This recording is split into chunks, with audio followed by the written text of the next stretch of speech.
तो हनुमान जी की महिमा ही गाई गई। पर वर्णौ रघुवर विमल जस, कह रहे मैं राम जी का पवित्र यश वर्णन कर रहा हूं। राम जी का यश वर्णन कर रहे हैं और महिमा हनुमान जी की गा रहे हैं। क्यों? तुलसीदास जी बोले मैं हनुमान जी का स्वभाव जानता हूं, वैसे आएंगे ही नहीं बुलाने पर।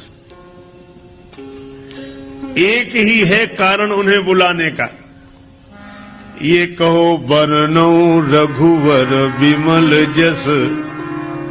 हम राम जी के गुण गा रहे हैं, राम जी का पवित्र यश गाना चाहते हैं तो हनुमान जी तुरंत आ जाएंगे। क्यों आ जाएंगे?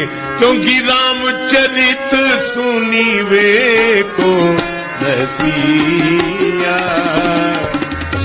रामचरित सुनीवे को रसिया, राम लखन सीता मन बसिया, राम लखन सीता मन बसिया, राम लखन सीता मन बसिया। वर्णौ रघुवर, और राम जी का नाम दिया यहां रघुवर। रघु के कुल में जो सबसे अधिक श्रेष्ठ हुए हैं रघुवर, रघुवंश में जो श्रेष्ठ, ऐसे श्री राम जी का यश वर्णन करो। अच्छा, यश कैसा है? विमल यश। राम जी का यश निर्मल है।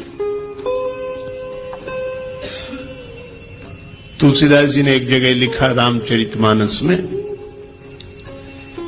कि भगवान के जो गुण हैं यह पवित्र धागा है। जुगुत वेद पुन पोई हई रामचरित वर ताग। वर माने श्रेष्ठ, ताग माने तागा, धागा। और कवियों की कविता हो, ये कवित मुक्ता मणि चारु, कवियों की कविता मोती है। किसी ने तुलसीदास जी से कहा कि यह उपमा तो बड़ी विचित्र है, मोती कीमती होता कि धागा? तुलसीदास जी बोले कीमती तो मोती होता है। तो बोले कवियों की कविता कीमती है कि राम जी का चरित्र? तुलसीदास जी बोले राम जी का चरित्र। राम तुम्हारा चरित्र स्वयं ही काव्य है, कोई कवि बन जाए सहज संभाव्य है। मैत्री श्रवण गुप्त जी की यह पावन पंक्तियां सचमुच राम जी के चरित्र की ही विशेषता है। ठीक है, तो कवियों की कविता को मोती क्यों बनाया आप? राम जी के चरित्र के प्रेरक प्रसंगों को मोती बनाते और कवियों की जो श्रृंखला आई है कविता की उसको धागा बनाते। तुलसीदास जी बोले हमने जानबूझकर नहीं बनाया। क्यों? बोले मोती भले ही कीमती हो, लेकिन मोती की माला बनानी पड़ेगी तो मोती में छिद्र करना पड़ेगा। अब मैं राम जी के चरित्र को मोती की उपमा कैसे दे दूं? क्योंकि हमारे राम जी के चरित्र में तो कहीं छिद्र है ही नहीं, इसलिए मैंने मोती नहीं बनाया। हाँ, राम जी का चरित्र धागा है और यह धागा इतना अनंत है कि चाहे जितनी कवियों की कविता रूपी मोती इसमें पिरो दिए जाएं, पर इस धागे का कभी अंत होने वाला नहीं है। हरि अनंत हरि कथा अनंता। राम जी का चरित्र ऐसा पवित्र चरित्र है, तुलना नहीं करनी चाहिए। कोबड़ छोट कहत अपराध हो, पर राम जी अपने आप में अद्वितीय हैं। निरुपम न उपमा आन, राम समान राम निगम कहें। भगवान श्री राम से गुरुदेव विश्वामित्र जी ने कहा कि राघवेंद्र इस शिला को चरण छुलाओ, इसका उद्धार होगा। चरण कमल रज चाहती कृपा करो रघुवीर। राम जी ने कहा गुरुदेव आपके आगे, आप तो हमारे भी गुरु जी हैं, आप चरण छुला दें। गुरु जी बोले बात बड़े छोटे की नहीं है, मैं तुम्हारा गुरु हूं, मेरी बड़ी महिमा है, तुमसे भी बड़ी महिमा है, लेकिन अपने अपने विभाग की बात होती है।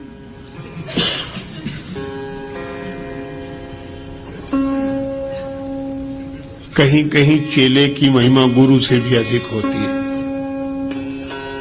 राम जी बोले सो कैसे? आपने तो मुझे भी ज्ञान दिया है। बोले बात ज्ञान की नहीं है राम, सुनो। क्या कहा कि अहिल्या का जो पतन हुआ है यह भ्रमवश इंद्र को गौतम के रूप में स्वीकार करने से चरित्र से पतन हुआ, चरित्र चला गया, और चरित्र से जो गिर गया हो उसका उद्धार कौन करे? तब गुरु जी ने कहा कि चरित्र से जो गिर गया उसका उद्धार उसकी चरण धूलि कर सकती है जो चरित्र से कभी न गिरा हो। और राम इस दृष्टि से देखें तो एकमात्र तुम ही हो और कोई नहीं है। क्यों? मन में विकार आ जाता है पर हम ज्ञान वैराग्य विचार के बल पर संभल जाते हैं। पर राम तुम तो ऐसे हो कि मुझे अतिशय प्रतीत मन केरी, जागृत की कौन कहे जही सपली पर नारी नहेरी। ऐसा विमल चरित्र, पवित्र चरित्र तो केवल श्री राम का है। राम तुम्हारे जैसा कोई चरित्रशील नहीं, इसीलिए मैं कहता हूं कि जो चरित्र से गिर गया है उसका उद्धार होगा तो तुम्हारे जैसे चरित्रशील की चरण धूलि से ही होगा। इसलिए चरण कमल रज चाहती कृपा करो रघुवीर। राम जी जैसा निर्मल चरित्र, पवित्र चरित्र दूसरा नहीं। अरे औरों की बात जाने दो। रावण गया कुंभकर्ण के पास, कुंभकर्ण ने पूछा क्या बात है लंकापति, बहुत उदास दिखाई दे रहे हो, तुम चिंतित आज दशानन क्यों? रावण बोला हर ली हमने मिथिलेश कुमारी, हमने सीता जी का हरण कर लिया। तुम चिंतित आज दशानन क्यों, हर ली हमने मिथिलेश कुमारी। कुंभकर्ण बोला अधिकार किया तुमने उन पर? रावण बोला लखती ही नहीं वह और हमारी, वे हमारी ओर देखती तक नहीं। तब तुम एक काम करते, क्या महात्मा बन गए, उनका हरण कर लाए, तो राम जी का रूप बनाकर परमात्मा बनकर अधिकार पा लेते। नकली ही तो बनना था। रावण बोला कि बड़ी कठिनाई है। क्या? तब राघव ही न बने तुम क्यों? कुंभकर्ण ने पूछा। रावण ने उत्तर दिया इसमें हमको भय भैरव भारी, जब राघव रूप लगा बनने तब मातु समान लगी पर नारे। जब मैं राम जी का चिंतन करने लगा तो मेरे मन से वासना चली गई। ऐसा पवित्र चरित्र है राम का। विश्वामित्र जी ने कहा कि राम चरित्र की दृष्टि से जो पवित्रता तुम्हारे अवतार में है वह अन्यत्र दुर्लभ है, इसलिए मैं तुम्हारा गुरुजी हूं, पर अहिल्या का उद्धार तो तुम्हारी ही चरण धूलि से होगा। ऐसा राम जी का वर्णौ रघुवर विमल यश, ऐसा पवित्र चंद्र। देखो चंद्र कितना भी ऊंचा रहे पर फिर भी कलंक है, कलंक लगा है चंद्र में, घटता बढ़ता रहता है। लेकिन हमारे रामचंद्र ऐसे चंद्र हैं जो निष्कलंक चंद्र हैं, जिनमें घटने बढ़ने की घटना नहीं होती, सदा एक रस निर्मल पवित्र चंद्र श्री रामचंद्र है। तुलसीदास जी कहते हैं ऐसे राम जी का यश वर्णन कर रहा हूं। कैसा है यश का? वर्णौ रघुबर विमल यश। राम जी का चरित्र विमल है। अच्छा, तो ये मन को क्यों सुधार रहे हो? निज मन मुकुर सुधार का कि पवित्र चरित्र का वर्णन पवित्र मन से ही किया जा सकता है। सो न होय बिनु बिमल मति मोहि मति बल अति थोर। तो ये पवित्र मन हो जाए तो कैसे होगा? बोले पहले मन पवित्र हुआ, श्री गुरु चरण सरोज रज निज मन मुकुर सुधारी, बरनऊं रघुवर बिमल जस।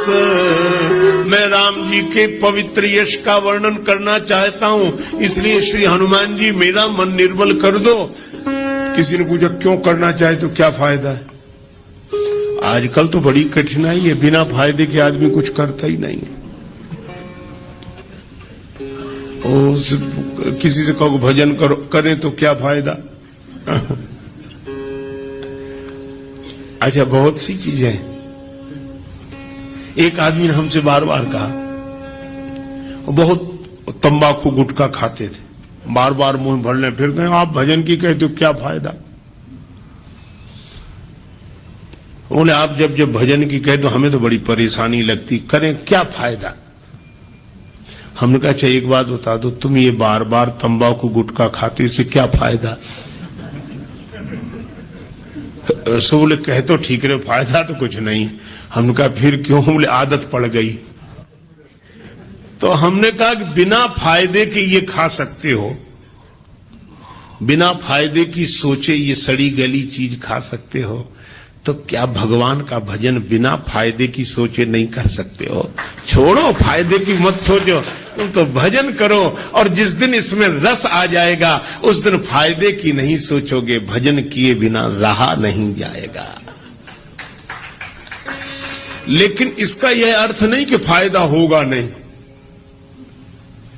जरूर होगा, लेकिन फायदे की तरफ मन मत ले जाओ।